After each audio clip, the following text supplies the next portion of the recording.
گائے اور بھارت کی دوغلی policy. Asian tiger کا خواب دیکھنے والا بھارت اپنی منافقانہ پالیسیوں کی وجہ سے دنیا بھر میں کوئی ثانی نہیں رکھتا۔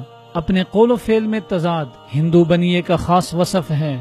گائے کا پجاری نہ صرف گاؤ ماتا کے پیشاب کو تبرک سمجھ کر پی لیتا ہے، بلکہ اگر کوئی مسلمان گائے کی قربانی کر لے یا اس کا گوشت خرید لے تو اسے اس ناقابل معافی جرم کی پاداش میں قتل کر دیا جاتا ہے۔ دوسری طرف گائے کے ساتھ عزت و احترام اور پیار و محبت کا جو رشتہ ہندو بنیے نے قائم کر رکھا ہے اور اس سے جو دولت سمیٹی جا رہی ہے وہ دنیا کی بند آنکھیں کھول دینے کے لیے کافی ہے۔ دنیا بھر میں گائے کے گوشت کے سب سے بڑے برآمد کنندہ ملک بھارت کی اہم بیف ایکسپورٹر کمپنیوں کے مالک ہندو ہیں۔ معروف بھارتی کمپنی انور ایکسپورٹس بیف تیار کر کے سعودی عرب سمیت کئی ممالک کو برآمد کرتی ہے۔ یہ کمپنی مکمل طور پر ایک ہندو خاندان کی ملکیت ہے، بلکہ الکبیر ایکسپورٹس اور عربین ایکسپورٹس کے مالکان بھی ہندو ہیں۔ انور ایکسپورٹس کے مالکان کی طرح انہوں نے بھی اپنی کمپنیوں کے یہ نام صرف عرب ممالک کے شہریوں کو دھوکہ دینے کے لیے رکھے ہوئے ہیں۔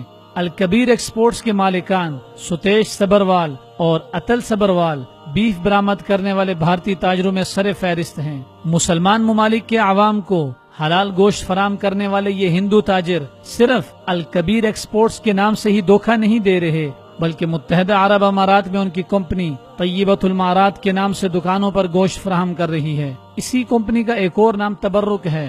جاپانیوں کو بیف بیچتے وقت یہی کمپنی سامورائی بن جاتی ہے اور برطانیہ میں فالکن فوڈز کے نام سے کام کرتی ہے۔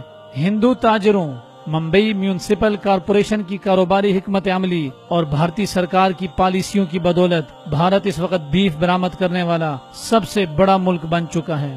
امریکی محکمہ زراعت کی جانب سے جاری کردہ اعداد و شمار کے مطابق گزشتہ برس بھارت نے 24 لاکھ ٹن یعنی 2 ارب 40 کروڑ کلو گرام بیف برآمد کیا۔ بیف کی برآمد میں برازیل دوسرے اور آسٹریلیا تیسرے نمبر پر رہا۔